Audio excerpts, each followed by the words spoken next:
સુરતમાં મહાશિવરાત્રિ નિમિત્તે ભક્તો શિવમય બન્યા છે। વહેલી સવારથી શિવાલયોમાં ભક્તોની ભારે ભીડ જોવા મળી હતી। શિવાલયો હર હર મહાદેવના નાદથી ગુંજી ઉઠ્યા હતા। ત્યારે સુરતના પૌરાણિક શિવાલયમાં ભક્તોએ વહેલી સવારથી લાઈનો લગાવી હતી। સુરતના ઉમરા વિસ્તારમાં આવેલ રામનાથ ગેલા મંદિરમાં ભક્તોની લાંબી લાઈનો જોવા મળી। આ રામનાથ ગેલા મંદિરનો ઇતિહાસ હજારો વર્ષ પુરાનો હોવાનું જાણવા મળ્યું છે।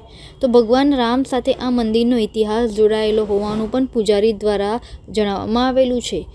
વર્ષમાં એકવાર આ શિવાલયમાં જીવતા કરચલા ચઢાવવાનો પણ મહિમા હોવાનું પૂજારીએ જણાવ્યું છે। તો જે રીતે ભક્તો દૂર દૂરથી ખાસ અહીં દર્શન કરવા આવે છે, તો મહાશિવરાત્રિએ મોડી રાતે શિવલિંગ પર ઘીના કમલ ચઢાવવાની પણ પરંપરા છે તેવું પૂજારી દ્વારા જણાવવામાં આવેલું છે।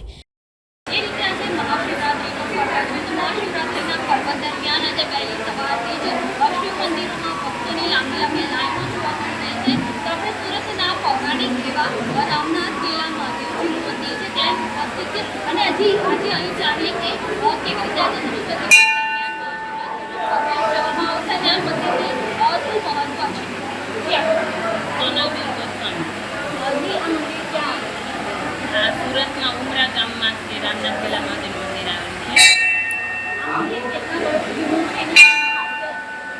આ મંદિર હજારો વર્ષ પુરાનું છે અને આ મંદિરની ખાસિયત એ છે કે સ્વયં રામચંદ્ર ભગવાન અહીંયા જ્યારે વનમાં 14 વર્ષના વનમાં નીકળ્યા હતા ત્યારે અહીંયાથી પસાર થયા હતા અને અહીંયા આ શિવલિંગ સ્વયં રામચંદ્ર ભગવાને પ્રગટ કરેલું છે। કોઈ સ્થાપિત મંદિર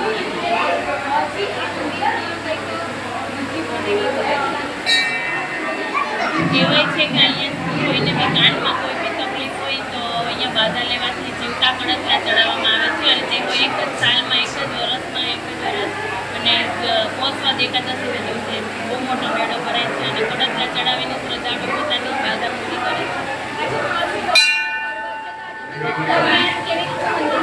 આજે ભક્તો બધા દૂર દૂરથી દર્શન કરવા માટે આવે છે અને 6 વાગ્યાથી ચાલુ થઈ ગઈ છે લાઈન છે દર્શન કરવા માટે ભક્તોને શ્રદ્ધાથી આવે છે અને આખો દિવસ લાઈન રહે છે અને સાંજે પૂજા અર્ચના થાય છે અને ઘીના કમળ ચડે છે। ઘીના કમળ 12 વાગે ચડે છે અને કાલથી સવાર